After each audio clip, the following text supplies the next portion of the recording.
Bom, na aula de hoje a gente vai falar sobre o sistema nervoso entérico, que são um dos sistemas nervosos que compõem o nosso sistema nervoso periférico autonômico, em conjunto com o sistema simpático e parasimpático. A gente tem uma aula específica para esses outros dois sistemas, você assiste lá se você não lembrar como é que funciona o sistema simpático e o parasimpático, porque hoje a gente vai focar aqui no sistema nervoso entérico, né? Que é um sistema intrínseco do tecido gastrointestinal, ou seja, são conjuntos e plexos neuronais que estão presentes no tecido gastrointestinal e faz um controle gastrointestinal tanto das secreções quanto da motilidade gastrointestinal, certo? E nessa aula hoje a gente vai falar um pouco de quais são essas secreções, mas a gente vai ter uma aula específica para as secreções gastrointestinais, as determinadas células e secreções e suas funções. E a gente vai falar aqui sobre o principal movimento gastrointestinal, que é o peristaltismo. Então, nessa aula, a gente vai entender como que acontece as ondas peristálticas e a gente vai ter depois uma aula separada, específica para intestino, né, delgado, intestino grosso e estômago, para a gente entender movimentos específicos desses órgãos, né, que seriam lá a segmentação, a rastração e a retropropulsão gástrica, certo? Então, iniciando o sistema nervoso entérico, um sistema que está presente intrinsecamente lá no tecido gastrointestinal, né? E aqui a gente tem uma representação aqui histológica aqui de subdivisões do tecido gastrointestinal, onde a gente teria aqui nessa parte a região mucosa. Lembrando que a região mucosa é dividida em epitélio, lâmina própria e muscular da mucosa, certo? E aqui na mucosa, onde está lá o epitélio, e aqui o lúmen gastrointestinal, certo? Abaixo da mucosa, onde a gente tem aqui essa representação de neurônios, de um plexo neuronal verde claro, que vai ser a região que está abaixo da mucosa, que é a submucosa, certo? Se a gente segue seguindo aqui histologicamente o tecido gastrointestinal, a gente tem a camada muscular, certo? Chamada de muscular externa, que tem uma subdivisão, né, de dois feixes musculares de musculatura lisa, certo? De forma geral no tecido gastrointestinal. Uma camada muscular circular mais interna. Então, aqui, uma muscular interna circular, certo? E uma musculatura lisa, claro, né? Externa, mais externa, longitudinal. Longitudinal. Perfeito? Então, isso de forma geral no tecido gastrointestinal. Lembrando que quando a gente fala de estômago, a gente teria mais uma camada entre elas, que seria uma camada oblíqua. Então, uma camada oblíqua de musculatura. Mas, de forma geral, seria a muscular interna, circular, e a muscular externa, longitudinal, que são essas importantes para a gente entender a ideia do peristaltismo. E abaixo da muscular, a gente teria uma última camada histológica, que seria a camada serosa, para aqueles órgãos que são peritoneais, ou seja, revestidos lá pelo mesentério, certo? E o que a gente chama de adventícia, quando a gente está falando aqui de órgãos que não são peritoneais, que compõem aqui o nosso tecido gastrointestinal. Então, órgãos retroperitoneais, porções retroperitoneais, e também porções torácicas, como, por exemplo, a porção torácica do esôfago. Uma vez entendido isso, a gente consegue entender aqui os plexos e quais são os seus respectivos nomes. Porque a gente tem um plexo que a gente consegue ver aqui de neuronal, formado por neurônios, que está na camada submucosa. Então, esse plexo que compõe o sistema nervoso entérico, que é composto por dois plexos, é chamado de plexo submucoso, certo? Porque está presente na camada submucosa. Ele tem um outro nome, certo? Que é o plexo de Meissner. certo? Então, plexo de Meissner ou submucoso, eu prefiro o nome submucoso, porque além de ser mais fácil de lembrar, ele já me dá o quê? A localização desse plexo. O plexo submucoso está localizado na camada submucosa do tecido gastrointestinal. E um outro plexo, que é formado aqui por dois feixes, né, neuronais, a gente consegue ver que um feixe está ascendendo, certo? E um outro feixe, certo? Que está descendendo, né? Esse plexo, composto por dois feixes, tem um nome, né? E ele está onde? Presente na camada muscular. Músculo de mio, musculatura do trato gastrointestinal, então mioentérica, ou mioentérico, certo? Então é o plexo mioentérico, que também tem um outro nome, que é o plexo de Auerbach, certo?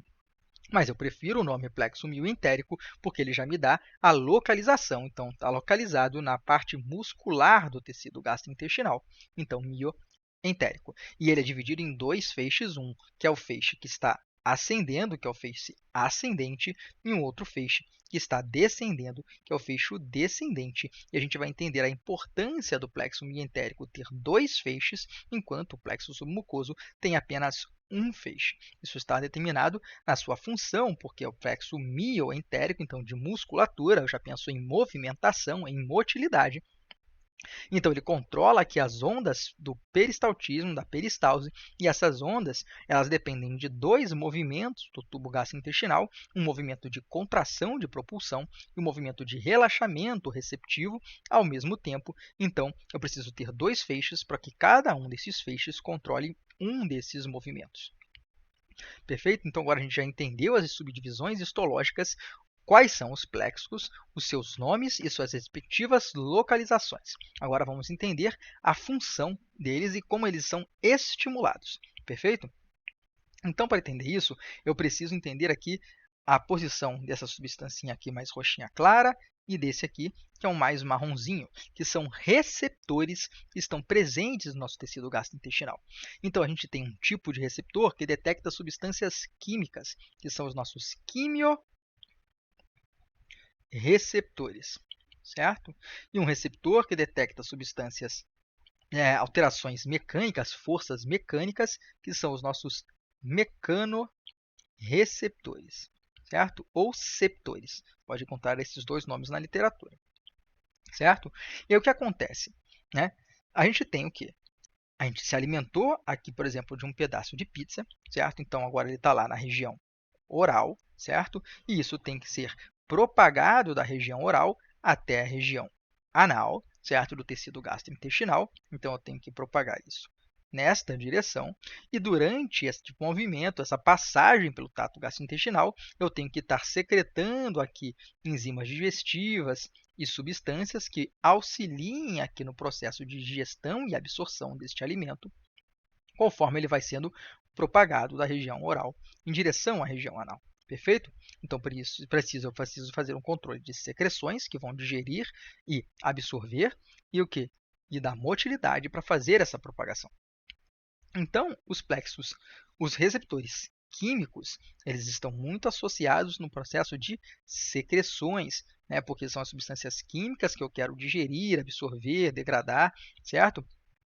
Então, eu sei que esse pedaço de pizza ele é rico, por exemplo, em carboidratos da massa, em proteína do recheio, em lipídios, por exemplo, do queijo, certo? Do requeijão, do que tiver aqui nessa pedaço de pizza, nesse alimento, certo? Além disso, eu posso ter molho ácido, certo? Posso ter base, ou seja, eu tenho o quê? Substâncias químicas que compõem o alimento que está passando pelo nosso tecido gastrointestinal.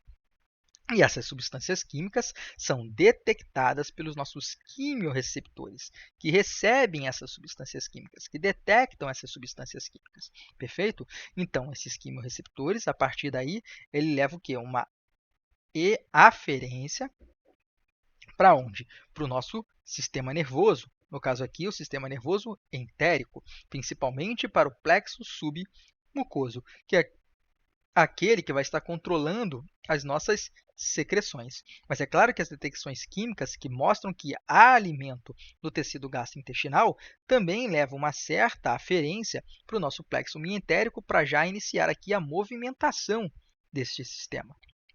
Mas a maior importância da detecção química é uma aferência, uma ativação do nosso plexo submucoso, e a partir daí esse plexo submucoso, então, vai mandar aqui uma inervação para as células secretoras gastrointestinais, estimulando essas células secretoras gastrointestinais a mandar aqui, a secretar as suas secreções, certo? Como, por exemplo, ácido clorídrico pela célula parietal, o pepsinogênio pela célula principal do estômago, certo? A colecistocinina pelas células I intestinais do duodeno, a secretina pelas células S do duodeno. A gente vai ter uma aula específica para as secreções, as respectivas células, locais e funções, né? Mas aqui a gente está tendo uma ideia, então, de como é que é o controle e o estímulo local pelo sistema nervoso entérico para que haja essas secreções. Então, eu tenho lá uma detecção de substâncias químicas que estão passando pelo lumen gastrointestinal, que são detectadas por quimiorreceptores, que mandam uma aferência ao nosso plexo submucoso, e esse plexo submucoso vai mandar aqui uma eferência para as células secretoras, estimulando a ação dessas células secretoras. Ah, mas qual é o neurotransmissor, então, liberado pelo nosso plexo submucoso, ou plexo de Meissner, para estimular essas células secretoras? Então, o neurotransmissor aqui envolvido, que estimula as células secretoras a fazer as suas secreções, são a acetilcolina, certo? Vamos abreviar como ACH, certo? E a substância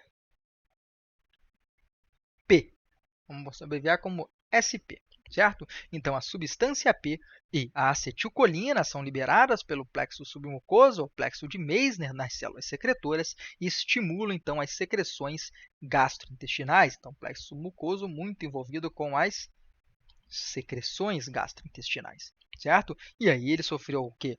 Uma aferência dos quimiorreceptores que detectaram essas substâncias químicas. E aí, dependendo de qual maior quantidade da substância química sendo detectada, maior estímulo para respectivas células, certo? Como, por exemplo, muito lipídio sendo detectado por esses quimiorreceptores, a liberação e ativação maior do que de célula S, de célula I, liberação de CCK, secretina. Por quê? Porque são hormônios envolvidos na produção de bile, importante para a digestão desses lipídios, né? Da liberação de enzimas pancreáticas, certo? Como a lipase pancreática. Se é muito rico em carboidrato, vai estimular muito a célula K a produzir o peptídeo insulinotrópico dependente de glicose, né? Ou mesmo o nome dele, o GIP, né, que é o peptídeo inibidor gástrico, que estimula a liberação de insulina, fazendo a emissão gástrica. Se é muito rico em proteínas, vai estimular bastante a liberação de ácido clorídrico pelas células parietais do estômago, do pepsinogênio pelas células principais, que são importantes enzimas digestivas aqui dessas proteínas. Então, esse seria o controle intrínseco do sistema nervoso entérico para funcionamento aqui do nosso plexo submucoso, estimulando essas secreções. Agora, o que acontece? Quando esse alimento está no nosso trato gastrointestinal, ele leva o quê? Uma distensão da parede gastrointestinal.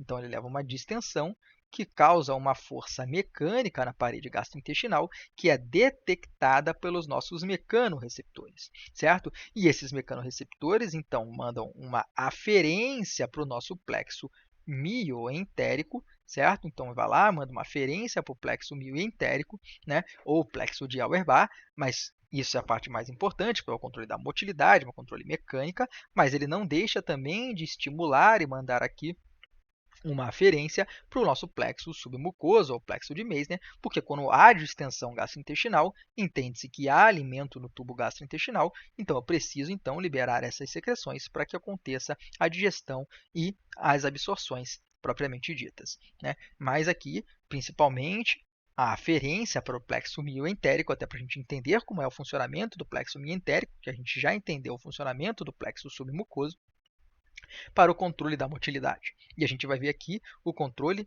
do movimento peristáltico, certo? E aí eu vou apagar para a gente entender um pouco melhor como que acontece esse movimento peristáltico. Então, o movimento peristáltico é um movimento que vai fazer uma propulsão deste alimento da região oral em direção à região anal, certo? Da região proximal para a região distal do tubo gastrointestinal. E para fazer isso, eu preciso que empurrar aqui atrás do alimento, certo? Para que ele vá para frente, e preciso que abrir espaço para esse alimento seguir em frente. Perfeito?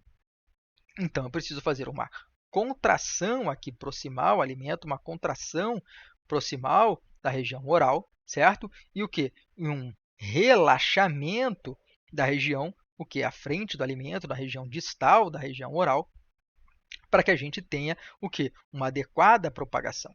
Então, o movimento peristáltico nada mais, nada menos é que uma onda de propagação, de propulsão do alimento da região oral em direção à região anal, ou da região proximal em direção à região distal do tecido gastrointestinal, onde acontece uma contração de propulsão, certo? E um relaxamento receptivo, né, para receber esse alimento mais à frente ao mesmo tempo. Né? E aí, o momento que o alimento estava aqui, veio para cá, agora a distensão acontece aqui, os mecanorreceptores detectam aqui, mandam uma aferência para o plexo mientérico, que vai estimular para que agora, onde tinha relaxado, sofra a contração de propulsão e, à frente dessa contração, um novo relaxamento. E por assim em diante, certo? Então, uma onda que vai seguindo aqui, se movimentando da direção da região oral para a região anal, fazendo aqui o que? Movimentos sincrônicos de contração de propulsão e relaxamento receptivo, certo? Então, o que a gente precisa entender agora é como que os feixes ascendentes e descendentes do plexo mientérico controlam a musculatura circular interna e longitudinal externa da nossa da nossa camada muscular do tecido gastrointestinal, para que aconteçam então essa contração de propulsão e esse relaxamento receptivo ao mesmo tempo, certo? Então vamos apagar aqui para facilitar o nosso entendimento, para não ficar uma bagunça, e a gente possa entender como que acontece este movimento, certo? Então, vou apagar. Ótimo. Então, vamos lá. A gente falou que a gente tem dois feixes, certo? Um feixe descendente e um feixe ascendente. O feixe ascendente está indo em direção da parte oral, enquanto o feixe descendente indo em direção da região anal. Então, o que está descendente vai estar controlando a parte que está mais anal ao alimento, enquanto a parte ascendente vai estar controlando o que está mais oral ao alimento. Então, se a gente viu que a parte que está mais oral ao alimento precisa sofrer uma contração de propulsão, o feixe ascendente é o que controla esta contração de propulsão, enquanto o feixe descendente vai controlar a porção que está mais anal ao alimento, certo? Que a gente viu que precisa sofrer um relaxamento receptivo. Então, ele controla o relaxamento receptivo. E é por isso que o nosso plexo mioentérico, ou plexo de Auerbach, possui dois feixes neuronais, porque ele precisa realizar dois movimentos ao mesmo tempo que são diferentes entre si. Uma porção precisa sofrer contração, enquanto a outra porção do tecido gastrointestinal precisa sofrer um relaxamento receptivo. Então, a parte mais oral sofre a contração, a parte mais anal ao alimento sofre o relaxamento. Então, o ascendente controla esta contração e o descendente controla este relaxamento. Então, o momento em que os nossos mecanorreceptores detectam esta distensão, né, na região que sofreu a distensão, ele manda o quê? Uma aferência para o plexo mientérico, para os feixes ascendentes e descendentes, para que agora esses feixes mandem uma eferência para nossas musculaturas circulares internas e longitudinal externa, perfeito? Para que agora, a partir daí, elas sofram movimentos de contração e relaxamento para que aconteça a contração de propulsão na região mais oral e o relaxamento receptivo na região mais anal ao alimento. E como que isso acontece? Para isso, a gente tem que entender como se comportam as musculaturas circular interna e longitudinal externa para o controle da contração e relaxamento do tubo gastrointestinal. Então, para entender isso, eu tenho que pensar que a musculatura circular interna, ela faz um movimento semelhante, certo? Ou seja, o mesmo movimento que o tecido gastrointestinal. Ou seja, quando a musculatura contrai, o tubo gastrointestinal também contrai. E quando a musculatura relaxa, o tubo gastrointestinal também relaxa, certo? Já a nossa musculatura longitudinal externa, certo? Ela é o quê? O contrário, certo? Do tubo gastrointestinal. O que isso significa? Quando a musculatura longitudinal externa contrai, o tubo gastrointestinal relaxa, é o inverso. E quando a musculatura relaxa, o tubo gastrointestinal contrai. Certo? Entendendo isso, a gente vai conseguir entender a função do descendente e do ascendente mediante a essas musculaturas, certo? Esses feixes musculares que compõem a nossa muscular do tecido gastrointestinal. Então, se o ascendente é aquele que controla a contração de propulsão na região mais oral ao alimento, então, para contrair, eu preciso fazer o quê? Preciso contrair a musculatura circular interna, porque o tecido gastrointestinal vai contrair nessa região. E eu preciso fazer o quê? Eu preciso fazer um relaxamento da musculatura longitudinal externa, porque é quando ela relaxa é que o nosso tecido gastrointestinal, o tubo gastrointestinal, contrai.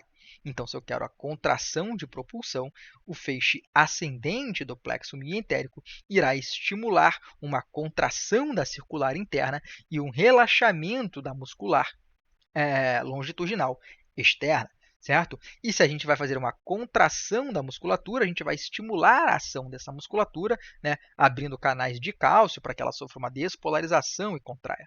E assim como o plexo submucoso que estimulava as células secretoras, liberando 2 neurotransmissores, aqui o nosso feixe ascendente vai liberar os mesmos neurotransmissores nessa muscular para estimular o influxo de cálcio, a despolarização e a contração dessa musculatura.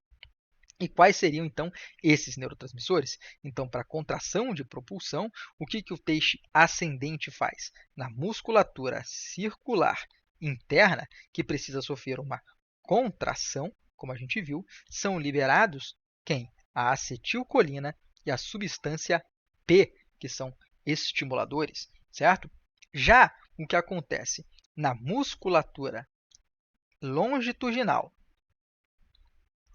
externa, eu preciso de um relaxamento dessa musculatura, para que eu tenha a contração, porque quando ela relaxa é que o tubo contrai, certo? Então, eu não posso liberar mais acetilcolina e substância P pelos feixes ascendentes nesta musculatura longitudinal externa. Eu preciso mandar substâncias, neurotransmissores, que irão estimular uma saída, uma abertura de um canal de saída de potássio para hiperpolarizar esta célula, para quando ela se hiperpolariza, ela relaxa. E aí eu tenho 2 neurotransmissores que são liberados. Um é o óxido nítrico,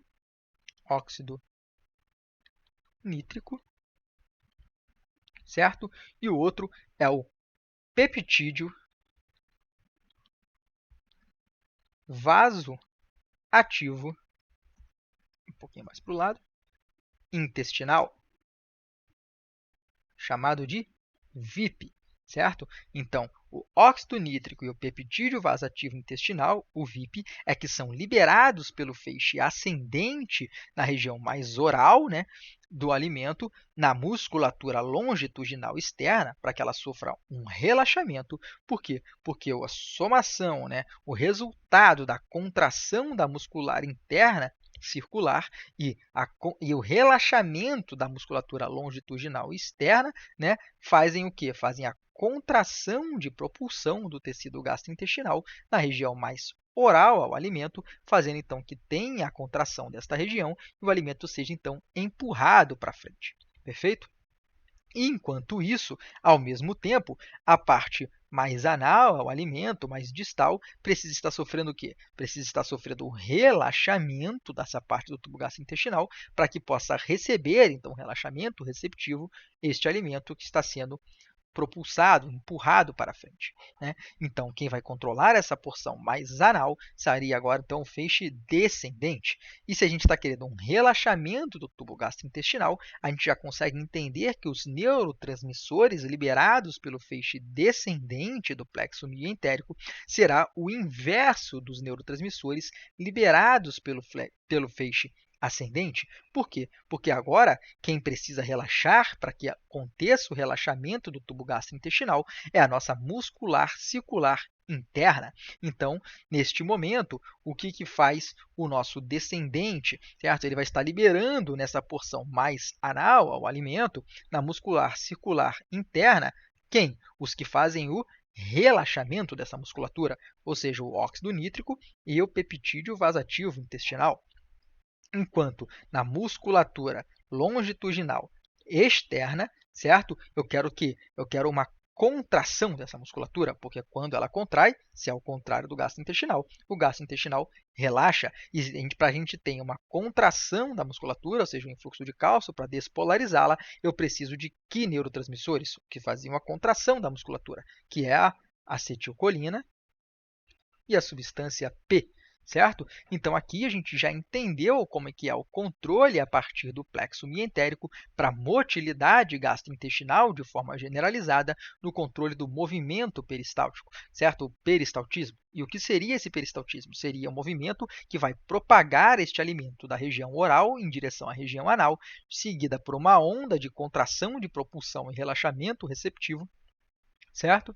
Fazendo com que esse alimento vá em diante da região oral para a região anal. Então, aqui tem essa contração de propulsão, aqui o relaxamento receptivo, o alimento sai deste ponto e vai para este ponto. Neste momento, a distensão acontece aqui, que vai estimular agora um novo movimento de contração nesta região, um relaxamento mais à frente. E isso vai seguindo de uma forma em onda, certo? Então, vai seguindo, contraindo e relaxando, uma onda de propulsão deste alimento da direção oral em direção anal. Este é o movimento peristáltico controlado aqui pelos plexo mioentérico, pelos feixes ascendentes e descendentes, que vão estimulando contrações e relaxamentos da musculatura interna, circular e externa, longitudinal, certo? Onde, quando eu tenho contração da musculatura circular interna, eu tenho contração do tubo gastrointestinal, e quando eu tenho relaxamento da musculatura longitudinal, externa, é que eu tenho a contração do tubo gastrointestinal. E para que aconteça a contração da musculatura,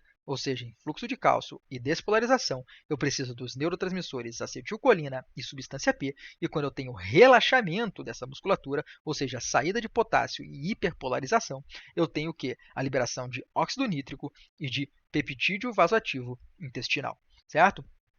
Então, a gente já entendeu o funcionamento aqui do nosso sistema nervoso entérico e dos seus dois plexos, certo? O plexo submucoso ou plexo de Meissner, que controla principalmente as secreções, certo? E o plexo mioentérico, que controla principalmente a motilidade, certo? O plexo mioentérico, também chamado de plexo de Auerbach, e dividido em dois feixes, porque ele precisa realizar dois movimentos, o feixe ascendente e o feixe descendente. O ascendente controla a contração e o descendente controla o relaxamento do tubo gastrointestinal, certo? E agora que a gente já entendeu aqui o funcionamento local e intrínseco do sistema nervoso entérico, a gente vai ver um pouco sobre o quê? Sobre a interação do sistema nervoso central, né, em conjunto com o sistema nervoso periférico autonômico simpático e parasimpático, para também levar um estímulo e controle do nosso sistema gastrointestinal. Lembrando que a gente falou nas aulas do sistema nervoso simpático e parasimpático que o sistema simpático estimulava as secreções e motilidades do sistema gastrointestinal, enquanto o sistema simpático levava uma inibição dessas secreções, dessa motilidade. Então, se esses controlam o tecido gastrointestinal, eles também precisam ter aqui influência nessas secreções e movimentos. Então, a gente vai entender agora como que funciona isso, certo?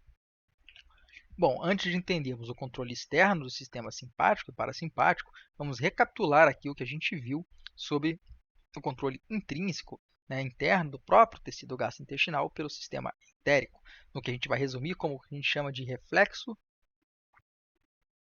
curto né? Para que depois a gente consiga entender a diferença do reflexo curto para o reflexo longo, certo? Então, um reflexo curto é que tem um pouco espaço que é percorrido dessa informação até que aconteça as secreções e a motilidade, certo? Então, tudo acontece dentro do tecido gastrointestinal mediante a ação do nosso sistema entérico, certo? Então, o que acontece? A gente tinha que ter lá os nossos receptores, certo? Que são os receptores químicos e mecânicos, detectam substâncias químicas e a distensão, principalmente gastrointestinal, que mandam uma aferência, então o reflexo tem que ter aferência e eferência, certo? Então mandam lá a aferência para onde? Para o nosso sistema nervoso entérico, ou seja, para o plexo submucoso, certo? E para o plexo mioentérico, lembrando Meissner e Auerbach, certo? Que mandam agora uma eferência, certo? Para onde? Para as células secretoras pelo submucoso, aumentando as secreções, e uma eferência pelo plexo mioentérico para as musculaturas circulares internas e longitudinal externa, aumentando aqui o peristaltismo, ou seja, a motilidade gastrointestinal. Perfeito? Então, isso aqui foi um espaço curto, tudo dentro do próprio tecido gastrointestinal. Agora, a gente tem o que a gente chama de reflexo longo, certo? Que depende do sistema simpático e do parasimpático. Então, tudo começa sempre com os nossos receptores químicos e mecânicos, em que vão mandar agora uma aferência, certo? Para onde? Não mais para o sistema nervoso entérico, mas sim, por exemplo, para o núcleo dorsal do vago, certo? Então, se eles mandam lá para o núcleo dorsal do vago, certo? Lá no tronco encefálico, certo? Que é um núcleo parasimpático, certo? E essa aferência vai através do nervo vago, que é o 10º par de nervo craniano, e volta agora pelo vago, o que? Uma eferência, certo? Também pelo nervo vago, o 10º par de nervo craniano, certo? Para onde? Para as células secretoras e para as células muscular interna e circular externa, controlando o que? O aumento das secreções e motilidade. Então, a gente consegue ver aqui que lá do quimorreceptor e do mecanorreceptor, essa aferência não foi direta aqui, ó, um curto espaço. Essa aferência vai até o sistema nervoso central, certo? Para voltar do vago, inervando aqui tanto a musculatura quanto as células secretoras. Então, um reflexo longo, que foi uma aferência através do vago e uma eferência através do vago. Então, este reflexo é chamado de reflexo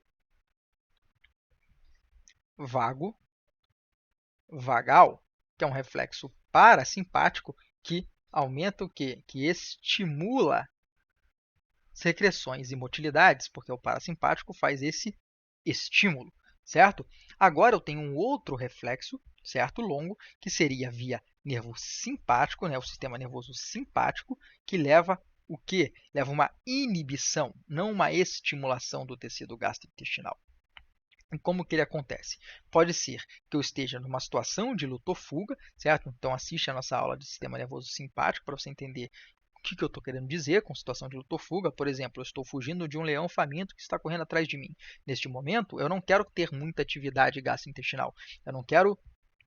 Eu quero o quê? Eu quero atividade do cérebro para pensar rápido, eu quero atividade da minha musculatura esquelética para eu conseguir correr mais rápido, eu quero atividade do meu coração para bombear mais sangue para os meus tecidos, para a minha musculatura, para eu poder correr melhor, eu quero maior ação, né, e sangue indo para o meu pulmão, sistema respiratório, para oxigenar melhor esse sangue, eu ter mais oxigênio para gerar energia. Então é isso que eu quero. Eu não quero estar comendo, eu não quero estar digerindo alimento, absorvendo alimento no momento que eu estou fugindo, uma situação de luta ou fuga.